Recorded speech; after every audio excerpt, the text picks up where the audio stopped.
Merci de nous rejoindre. Bonjour à tous et bienvenue au 13h. Le Mali peut compter sur l'appui de la Chine pour la résolution de la crise au nord. C'est le chargé d'affaires de l'ambassade de la Chine au Mali qui a apporté ce message au président de la République par intérim, le professeur Dioncounda Traoré, qui a également reçu l'ambassadeur du Japon, une délégation de l'association de Guinadogon et les membres de la Commission nationale d'organisation des concertations nationales. Bourama Traoré nous fait le compte rendu.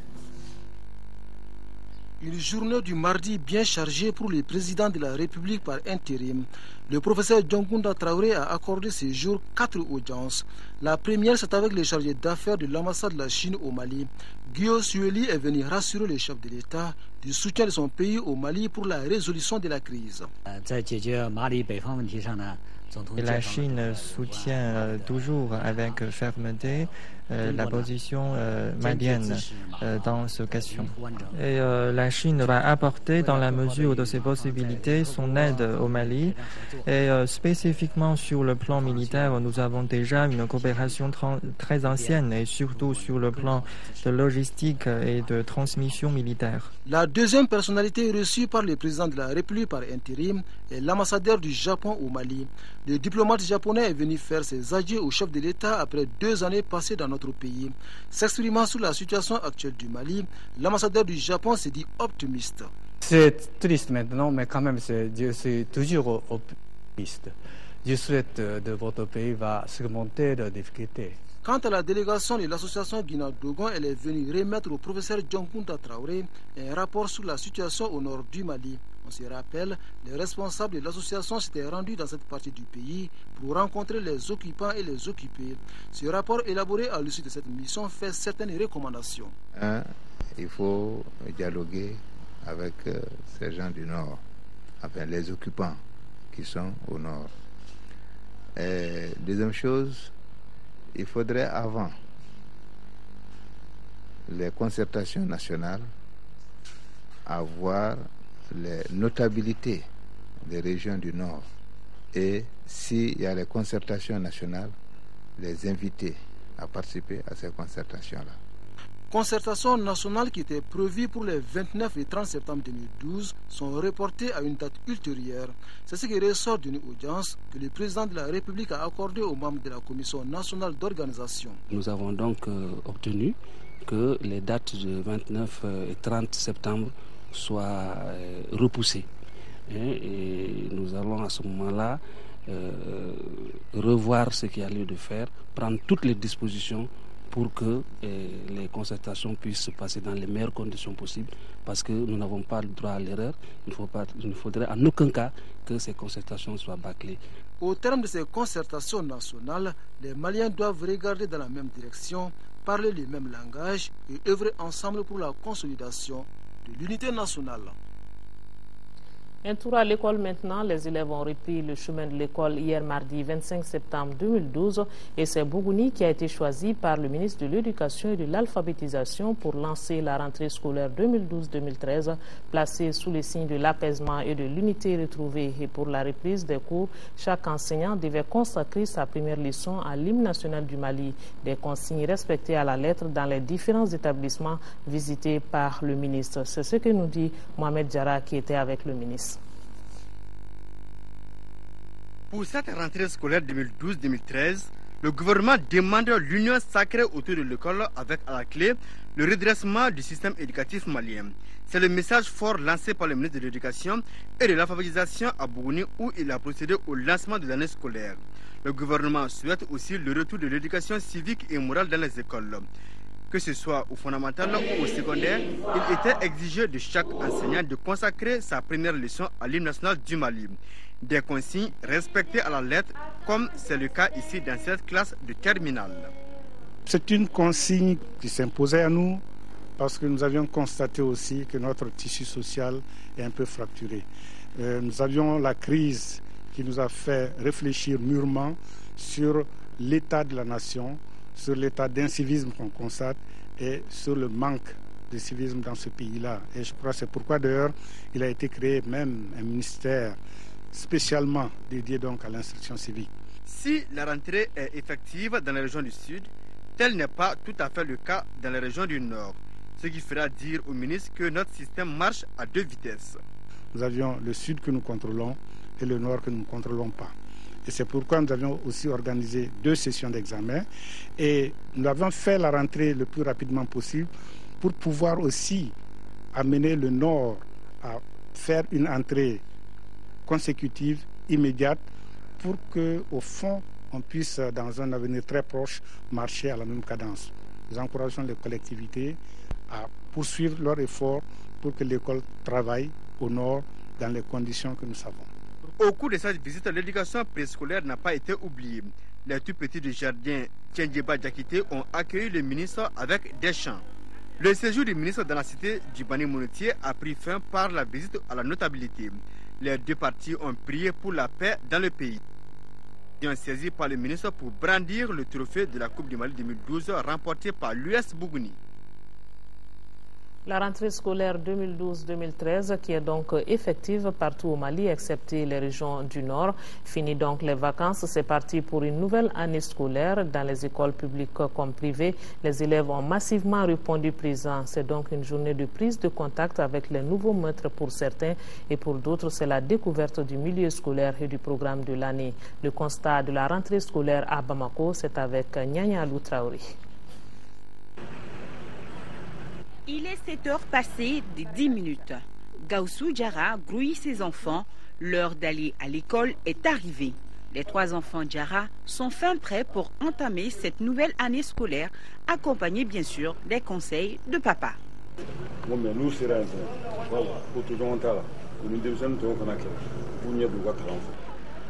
À l'école de la cathédrale de Bamako, on se croirait dans une fête foraine.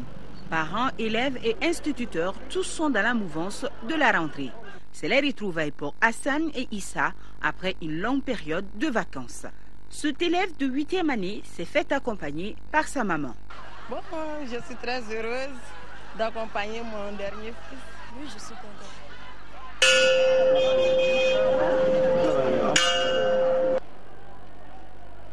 À exactement 7h45, la cloche sonne. C'est la montée des couleurs nationales. L'instant est solennel, tous entonnent l'hymne national.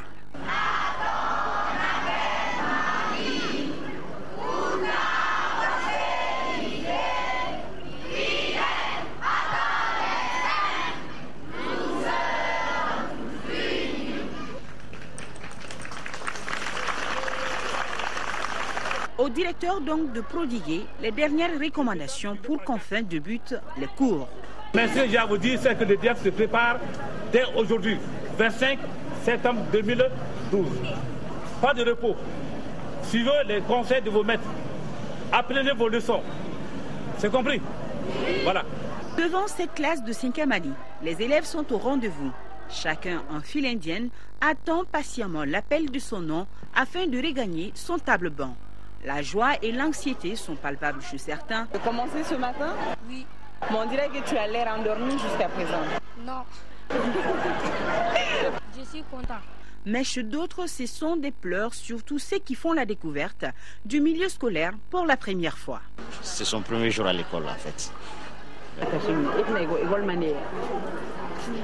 Il voit ses autres amis qui ne pleurent pas et voilà, il est entouré de tout le corps enseignant et puis il n'y a pas de problème, qui se rassure. Ici, nous sommes au groupe fondamental de Dravela. Il est 8h30.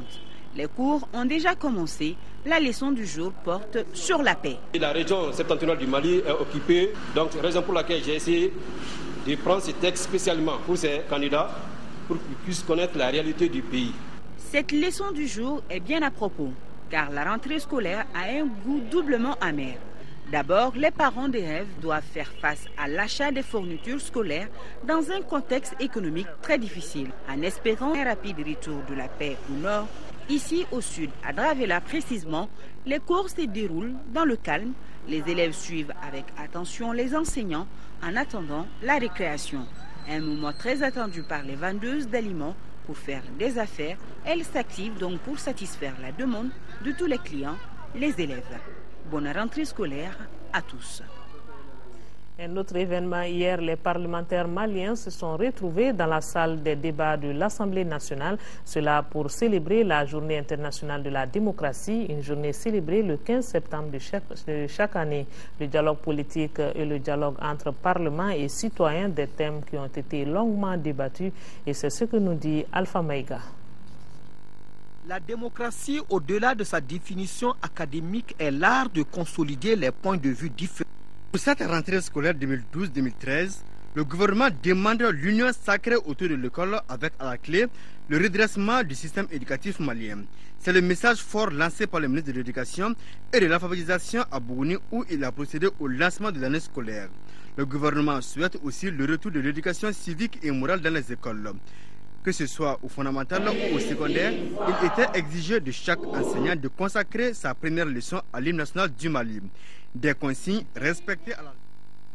Et toutes nos excuses pour cette erreur. Nous espérons retrouver le reportage de Alpha Maïga.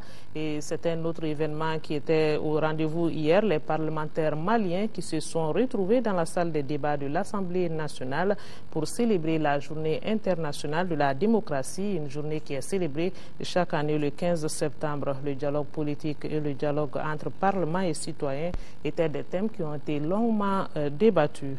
On va voir maintenant si nous pouvons retrouver Alpha Maïga pour son reportage. Voilà, Alpha n'est pas prêt. On va directement partir en Côte d'Ivoire. Côte d'Ivoire où la situation reste toujours tendue à la frontière entre le Ghana et la Côte d'Ivoire.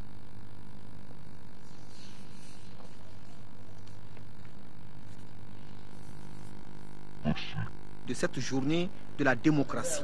C'est une tradition pour l'Union interparlementaire que d'organiser des journées sur la démocratie. C'est simplement pour faire comprendre à tout le monde l'intérêt qu'il y a à avoir un État démocratique, l'intérêt qu'il y a à consolider la démocratie dans notre pays, l'intérêt qu'il y a à faire en sorte que tous les droits que donne la démocratie à chacun puissent être respectés. C'est une bonne opportunité pour encore une fois rappeler que le Parlement est le lieu du dialogue, entre les forces parlementaires. C'est aussi du dialogue, comme je viens de le constater, entre le Parlement et la société civile. C'est ainsi que les participants ont pu suivre deux exposés. Le premier porte sur le dialogue politique, un dialogue mettant en présence les différentes forces politiques représentées ou non à l'Assemblée nationale pour contribuer à apaiser les conflits. Le deuxième thème, lui, évoque le dialogue entre Parlement et les citoyens. Il s'agit en fait d'un mécanisme qui vise à alimenter le lien qui unit d'abord les parlementaires entre eux-mêmes, ensuite les institutions parlementaires et le citoyen qui le représente. Je tire là-dedans que les parlements doivent pouvoir se mettre en cause par rapport à ce qui est, et mieux qu'il n'y a pas plus légitime aujourd'hui au Mali dans ce que nous vivons que l'Assemblée nationale. Alors, les recommandations ont été fortes. Assemblée nationale, jouez votre rôle. On attend de vous que vous vous assumez. Cette journée internationale de la démocratie est célébrée annuellement le 15 septembre. Elle est commémorée cette année au Mali à un moment où le pays traverse une crise profonde. Vous l'avez compris, nous avons quelques problèmes techniques et nous vous demandons votre indulgence. Vous avez donc pu suivre la célébration de la Journée internationale de la démocratie. C'était un reportage de Alpha Maïga. Direction maintenant la Côte d'Ivoire où la situation reste toujours tendue à la frontière entre le Ghana et la Côte d'Ivoire. La frontière avait été fermée après les attaques du jeudi dernier, ce qui fait que les activités tournent au ralenti à la frontière. Et pour décanter la situation, une délégation ivoirienne doit se rendre sur le terrain. En file indienne, sous le soleil, tous attendent le moment de partir. Après 4 jours, la porte s'est finalement entrouverte pour ces voyageurs bloqués à la frontière entre le Ghana et la Côte d'Ivoire. Pour tous, il est temps de s'éloigner rapidement de Noé, ce poste frontière, théâtre jeudi dernier d'une attaque d'hommes en armes. Depuis 4 jours, on est fatigué, on mange par jour 1000 francs, tout est payant, toilette 200. Au fur et à mesure, les choses augmentent. C'était dur parce qu'il y a beaucoup qui n'ont plus d'argent pour pouvoir manger. Donc, on se débrouille entre nous. On est content, je suis content, même très bien, j'étais fatigué. Depuis l'attaque, les autorités ivoiriennes ont fermé les frontières terrestres sur 700 km. Seul un corridor humanitaire placé sous haute surveillance a été ouvert. Ici, la tension est encore palpable. Noé est un axe très important sur le plan économique, mais vous savez, pour pouvoir jouir, sinon bénéficier des retombées économiques, il faut être vivant. Donc les mesures qui sont prises là, c'est pour que ces personnes soient d'abord sécurisées et après qu'elles puissent vaquer à leurs occupations. Mais cette situation bloque toute l'activité de cette petite ville. Des dizaines de camions sont à l'arrêt de part et d'autre de la frontière. Les commerces ferment et les prix augmentent. Demain, une délégation emmenée par le chef d'état-major des forces républicaines de Côte d'Ivoire doit se rendre au Ghana pour faire un point sur la situation sécuritaire entre les deux pays. Nous revenons au Mali pour parler culture et c'est parti depuis lundi pour la saison culturelle 2012-2013 de l'Institut français du Mali, occasion pour l'ex-CCF de Bamako d'accueillir une exposition de peinture réalisée par le français Patrick Singh. Cette expo est le fruit d'un mois de travail de cet artiste plasticien qui depuis une vingtaine d'années parcourt le monde. Les œuvres présentées s'articulent autour des portraits en toile et des aquarelles inspirées du continent africain. Nous allons donc les découvrir dans ce reportage de Mouribou Soari. Les arts plastiques jalonneront cette nouvelle saison culturelle de l'Institut français du Mali. Et le premier artiste plasticien sur la liste n'a pas été choisi au hasard. Patrick Singh est avant tout un amoureux de l'Afrique pour y avoir séjourné plusieurs fois dans le cadre de ses recherches, ce qui justifie le choix de ce peintre, dessinateur, d'ouvrir le bal cette année à travers une exposition inédite. On aura un certain nombre d'expositions tout au long de l'année, et puis avec deux grands rendez-vous, une exposition d'Ismaël Diabaté et une exposition d'Abdoulaye Konaté d'ici quelques mois. Donc je pense qu'au niveau des arts plastiques, on a presque rempli notre programme jusqu'en juin prochain. Patrick Singh livre une œuvre intense et fulgurante sur de multiples supports. Toiles, voiles, métaux, boîtes, carnets et autres livres-objets. Bref, un univers peuplé de visages, de figures et de foules qui questionnent les parcours de vie de notre propre condition. Alors en fait, Patrick Singh devait être là, c'est pour des raisons personnelles qu'il n'a pas pu venir malheureusement. Après, on est très fiers de pouvoir présenter son travail. Ce qu'on a exposé ici est un travail qu'il a réalisé en 2010. Il est prévu aussi qu'il refasse une résidence à Bamako pour s'inspirer des parfums, des paysages, des gens, des visages du Mali pour refaire une autre exposition qui sera cette fois 100% Mali en 2013. Ici, une quarantaine d'œuvres est exposée. Des œuvres inspirées des 1001 rencontres de cet artiste dessinateur qui capte depuis 20 ans les traces de la diaspora africaine. Ce que j'ai remarqué, c'est qu'il parle de la femme africaine, la beauté de la femme africaine et tout ça. Et c'est ce qui m'a beaucoup impressionné. C'est un aquarelliste, on le voit à travers ces petites aquarelles qu'il a mis.